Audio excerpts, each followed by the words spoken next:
Assalamualaikum warahmatullahi wabarakatuh. Kami dari STI PGRI Dewantara Jombang, Prodi Akuntansi semester 3. Video ini kami buat untuk menyelesaikan salah satu tugas mata kuliah manajemen strategi dengan dosen pengampu Ibu Ratna Dwi Jayanti SEMM. Kami dari kelompok 8 yang terdiri dari 4 anggota kelompok yang masing-masing bekerja sama dalam memenuhi tugas dengan judul materi isu-isu pemasaran dalam implementasi strategi. Sebelum kami masuk ke pembahasan, izinkan saya memperkenalkan anggota kelompok dari kelompok 8 terlebih dahulu. Yang pertama, ada saya sendiri, Selvi Dianur Khalif dengan NIM 2162018. Yang kedua, ada Mutiara An-Nafi Unnisa dengan NIM 2162037. Yang ketiga, ada Sinta Cahya Saputri dengan NIM 2162134. Dan yang terakhir ada Zahrin Nazalia Urfa dengan NIM 2162121. Baiklah, langsung saja menuju ke pembahasan. Apa itu implementasi strategis? Implementasi strategis merupakan proses di mana manajemen berusaha mewujudkan berbagai strategis dan kebijakannya dalam tindakan melalui pengembangan program-program, rancangan anggaran, dan prosedur. Dewi dan Sandora 2019. Jika dilihat dari definisinya, implementasi strategis mengacu pada proses pelaksanaan rencana dan strategis yang sudah dirumuskan. Tujuannya adalah untuk mencapai tujuan jangka panjang perusahaan. Proses ini mengubah strategi yang sudah dirancang menjadi aksi dan tindakan nyata untuk mencapai tujuan. Menurut Whelan dan Hanger, dalam Strategic Management and Business Policy konsep 2004, implementasi strategis adalah serangkaian aktivitas dan pilihan yang dibutuhkan untuk mewujudkan rencana strategis. Inti dari definisi ini adalah terdapat tindakan nyata dari rencana strategis yang sudah disusun sebelumnya. Implementasi strategis adalah kunci dari manajemen strategis secara menyeluruh. Sifat implementasi strategis. Implementasi strategis berpengaruh secara langsung terhadap kehidupan manajer pabrik, manajer divisi-divisi, manajer departemen-departemen, manajer penjualan, manajer produk, manajer proyek, manajer personalia, manajer staf, supervisor, dan seluruh karyawan. Pada situasi tertentu, seorang individu mungkin sama sekali tidak terlibat langsung dalam proses perumusan strategis dan tidak menghargainya, memahaminya, atau bahkan menerima pekerjaan dan pemikiran yang berasal dari perumusan strategis tersebut. Bahkan mungkin juga terjadi penolakan di bagian tertentu. Manajer dan karyawan yang tidak memahami bisnis dan tidak berkomitmen terhadap bisnis mungkin berusaha mengagalkan upaya implementasi strategis dengan harapan organisasi tetap akan menggunakan cara lama. 6 langkah kunci implementasi strategis. Yang pertama, tentukan kerangka strategis. Mulailah dengan membuat kerangka kerja sederhana yang mudah dipahami oleh seorang. Ketika ada yang bertanya tentang bagaimana tujuan strategis, semua orang harus memiliki pemahaman yang sama agar prosesnya bisa berjalan secara harmonis.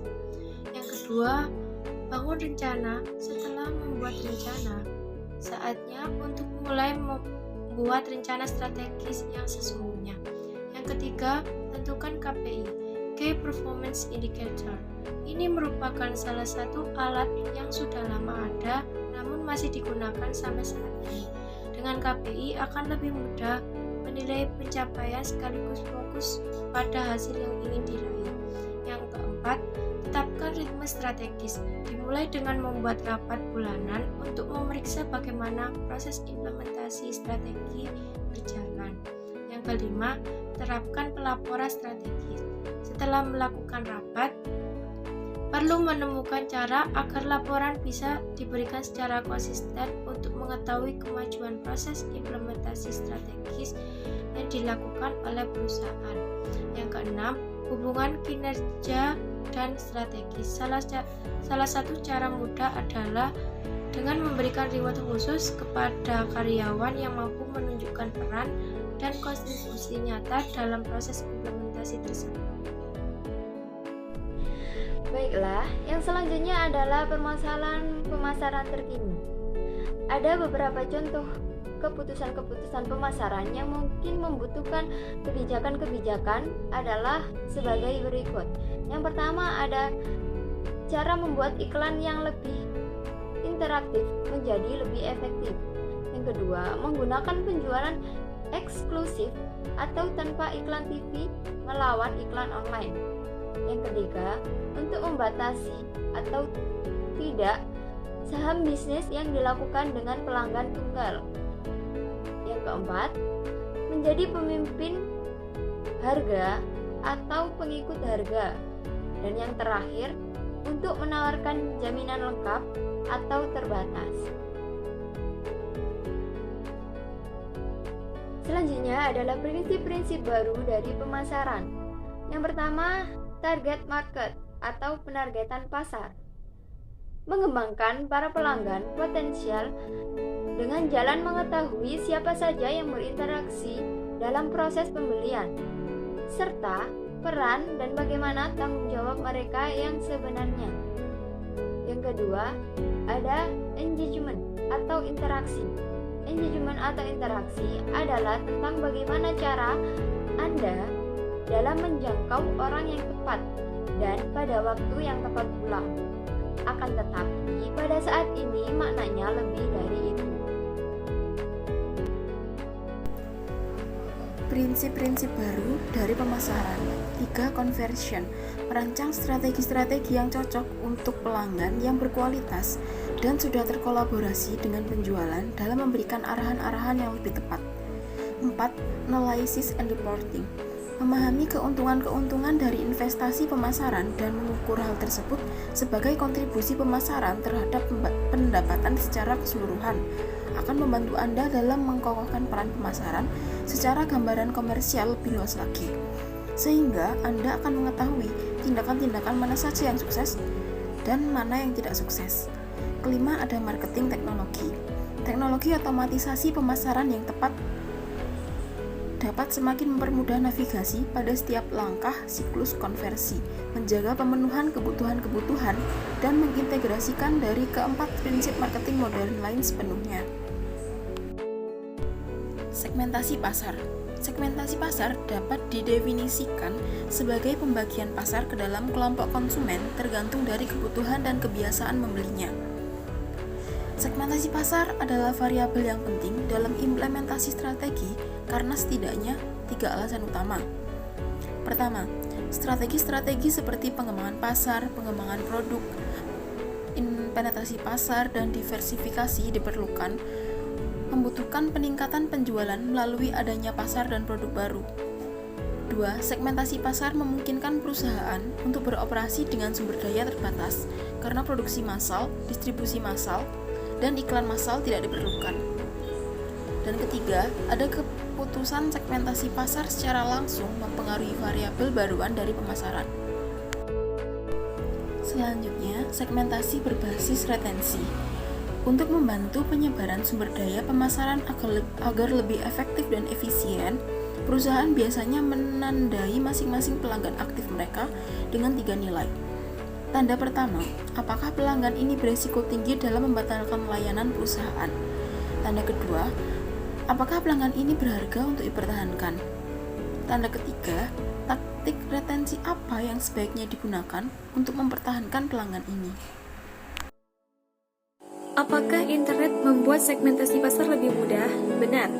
Segmen dari orang-orang yang ingin dicapai secara online oleh pemasar dapat ditetapkan dengan lebih akurat daripada segmen orang-orang yang diraih melalui bentuk media tradisional seperti televisi, radio, dan majalah. Melalui fitur Connect, Facebook baru-baru ini memperkenalkan sebuah jenis iklan bergerak menargetkan konsumen berdasarkan aplikasi yang mereka gunakan dari telepon mereka. Connect membiarkan pengguna masuk ke jutaan situs dan aplikasi dengan identitas Facebook mereka, sehingga perusahaan menargetkan iklan berdasarkan data tersebut. Pemosisian produk atau pemetaan perseptual.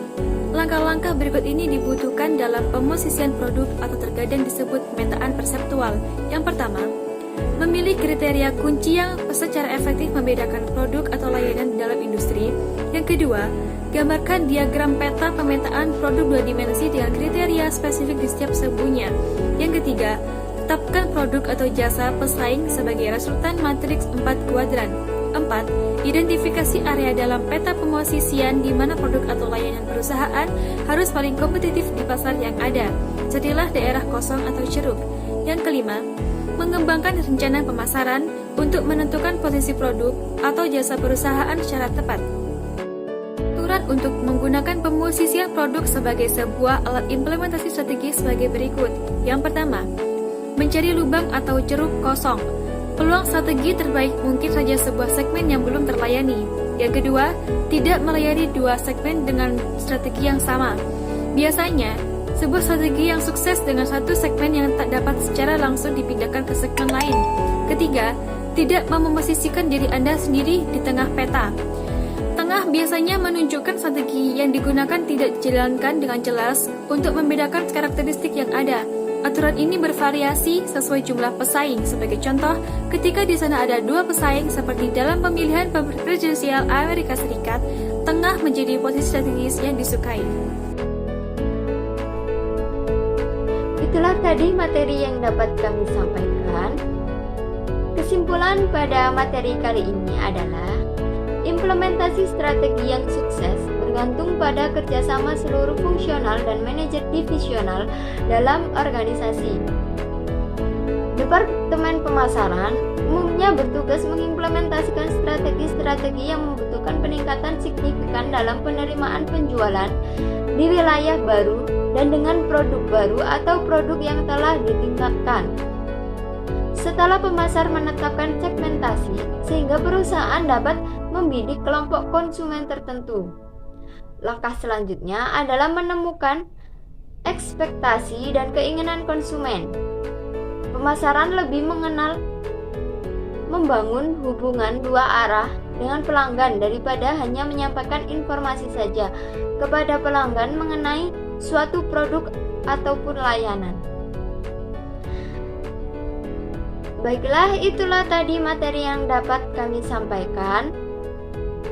Kurang lebihnya mohon maaf yang sebesar-besarnya. Semoga bermanfaat untuk diri saya sendiri dan juga bermanfaat untuk teman-teman semua.